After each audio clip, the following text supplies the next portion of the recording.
1979. A psychologist with no training in economics publishes an article in the journal Econometrica, one of the most prestigious in the discipline. The article does not contain particularly sophisticated equations. What it contains are experiments. Tests with real people making real economic decisions. And the results are devastating. People do not calculate probabilities correctly. They do not evaluate gains and losses symmetrically. They are not consistent in their preferences. They do not maximize their utility. And they do not do this randomly. They do it in predictable and systematic ways. Daniel Kahneman and Amos Tversky did not intend to destroy economics. They intended to improve it. But what they did was open a crack in the foundations of a discipline that had spent a century built on the assumption of the rational agent. In this part we have covered the great schools of economic thought. The classicals, Marx, the marginalists, the Austrians, the Keynesians, the monetarists, the institutionalists. Each one contributed a piece of the puzzle. But all of them, in one way or another, assumed that human beings make rational decisions. That they compare costs and benefits. That they maximize their utility. That they are consistent in their preferences. In Season 6 we already saw how behavioral economics affects consumer decisions, loss aversion, biases, nudges. Today we go further. Because behavioral economics is not just a collection of psychological tricks. It is a school of thought that challenges the foundations of all modern economic theory. And that makes it the perfect close for this part. If human beings are not rational, is all the economics we have built on that assumption still valid? The idea that people are not perfectly rational did not start with Kahneman. It started with Herbert Simon, a political scientist from Pittsburgh who in the 50s proposed a concept that seemed modest but was profound: bounded rationality. Simon did not say people are irrational. He said people are rational within limits. We have brains with finite capacity. We cannot process all available information. We cannot consider every possible option. And we do not have infinite time to decide. So instead of optimizing, what we do most of the time is satisfice. We do not look for the best option. We look for an option that is good enough. We do not compare every apartment available in a city before renting one. We look at a few and choose the first one that seems acceptable. This sounds like common sense. But it has enormous implications for economic theory. If people do not optimize, equilibrium models based on rational agents do not describe the real world. They are a useful fiction, perhaps. But a fiction. Simon won the Nobel Prize in Economics in 1978. But his work was in a sense premature. The profession was not ready to accept its implications. That changed with Kahneman and Tversky. Daniel Kahneman was born in Tel Aviv in 1934. Amos Tversky was born in Haifa in 1937. Both were psychologists, not economists. And that, paradoxically, gave them an advantage: they were not chained to the assumptions of the discipline. Their 1979 article, Prospect Theory, An Analysis of Decision Under Risk, is one of the most cited in the history of the social sciences. And its findings are disconcerting. First finding, loss aversion. People suffer more from losing €100 than they enjoy from gaining €100. The loss weighs approximately twice as much as the equivalent gain. This violates a basic assumption of neoclassical economics, which treats gains and losses symmetrically. Second finding, the framing effect. Decisions change depending on how information is presented, even though the information is the same. If you are told a surgical operation has a 90% success rate, you tend to accept it. If you are told it has a 10% mortality rate, you tend to reject it. It is exactly the same information. But the response is different. Third finding, anchoring. People cling to arbitrary numbers as reference points. If you are asked whether the population of Turkey is greater or less than 35 million, and then asked to estimate the actual figure, you will give a much lower number than if the initial anchor had been 180 million. The initial number, even if random, distorts the estimate. Fourth finding, the sunk cost fallacy. People continue pouring money into investments that are losing money simply because they have already invested so much. A rational investor would cut their losses. A real human being hangs on, hoping to recover what was lost. And often loses more. These are not rare exceptions. They are systematic patterns.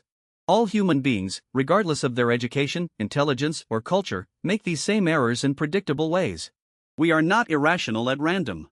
We are predictably irrational. If Kahneman and Tversky discovered the biases, Richard Thaler brought them into economics and public policy. Thaler, born in 1945 in New Jersey, was an atypical economist. He was more interested in what people actually do than in what models say they should do. For years he collected anomalies, economic behaviors that contradicted neoclassical theory. He discovered that people treat money differently depending on where it comes from. A €50 bill found on the street is spent more easily than one earned through work, even though economically they are identical. He called it mental accounting. He discovered the endowment effect: people value what they already have more than what they could obtain. If you are given a coffee mug, you will ask more money to sell it than you would have paid to buy it. Possession changes valuation. And he discovered that people are extraordinarily sensitive to how options are presented. Small changes in the architecture of choice can have enormous effects. His book Nudge, published in 2008 with Cass Sunstein, proposes what they call libertarian paternalism. The idea is that you can design options in a way that pushes people toward better decisions without banning anything. The classic example is automatic enrollment in pension plans. If the default option is to be enrolled, almost everyone saves for retirement. If the default is not to be enrolled, almost nobody does. The freedom of choice is the same in both cases. But the outcome is radically different. Thaler won the Nobel Prize in 2017. Kahneman had won it in 2002, becoming the first non-economist to receive it. There is another dimension of market irrationality that deserves a place here, though its approach is different. Joseph Stiglitz, an economist at Columbia, demonstrated that markets with asymmetric information behave very differently from the perfect markets described by neoclassical theory. Asymmetric information exists when one party to a transaction knows more than the other. The seller of a used car knows if it has hidden problems. The insurance company does not know if the client is cautious or reckless. The bank does not know if the borrower will repay the loan. George Akerlof showed in 1970 that asymmetric information can destroy entire markets. If buyers cannot distinguish good cars from bad ones, they will offer an average price. But at that price, owners of good cars will not want to sell. Only the bad ones will remain. It is the market for lemons. Asymmetric information drives out good products and leaves only bad ones. Stiglitz demonstrated that this is not an anomaly. It is the norm. Virtually all markets have some degree of asymmetric information. And that means markets do not work as the models say. They are not efficient in the Pareto sense. There is room for public intervention, not because bureaucrats are smarter, but because information failures are structural. Stiglitz won the Nobel Prize in 2001 along with Akerlof and Michael Spence. Behavioral economics is not exempt from criticism. First, the problem of normativity. Nudges assume that someone knows what the right decision is. But who decides? If the government designs options to push people to save more, who determined that saving more is better? For a person with short-term debts, it might be worse. Paternalism, however libertarian it calls itself, is still paternalism. Second, replicability. Some of the most famous findings in behavioral psychology have not replicated well in later studies. The replication crisis affects all of psychology, and behavioral economics is not immune. Third, behavioral economics is better at diagnosing problems than proposing alternatives. It proves that Homo economicus does not exist. But what do we put in its place? There is no alternative model as coherent and operational as the neoclassical one. The biases are catalogued, but there is no general theory of behavior that integrates them. Fourth, defenders of the neoclassical approach argue that the rationality assumption is not meant to describe specific individuals. It is a useful abstraction that works reasonably well at the aggregate level. Individual errors cancel out.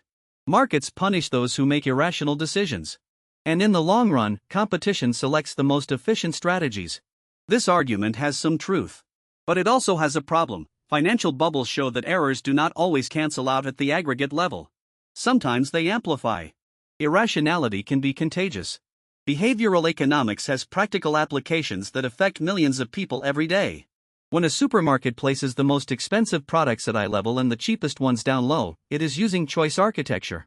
When an e-commerce website shows the price before discount first, it is using anchoring. When a telecommunications company makes canceling much harder than subscribing, it is exploiting the status quo bias.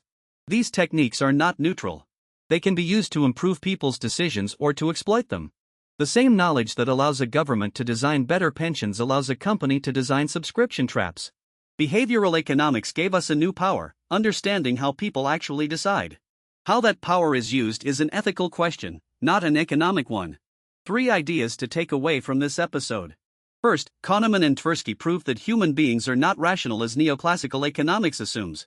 Loss aversion, the framing effect, anchoring, and sunk costs are systematic and predictable biases, not random errors. Second, Thaler turned these findings into tools for public policy. Nudges can improve decisions without restricting freedom. But they raise the question of who decides what a good decision is. Third, Stiglitz proved that asymmetric information is structural, not exceptional. Markets with imperfect information do not work as models say. And that opens a legitimate space for public intervention. Part 11 has been a journey through ideas. The classicals who built the foundations. Marx who pointed out the cracks. The marginalists who rebuilt the structure. The Austrians who defended the freedom of the market. Keynes who discovered the role of government. Friedman who returned the spotlight to money. The institutionalists who looked at the rules of the game. And the behavioralists who questioned human rationality. Each school saw something the others did not see. None has the complete answer. And that is, perhaps, the most important lesson. But ideas do not stay in books. They become policies, movements, and systems. In Part 12, we leave theory and enter practice. We will meet the isms: capitalism, socialism, liberalism, communism. The political and economic systems built on these ideas. With their successes, their failures, and their human consequences. That, next time.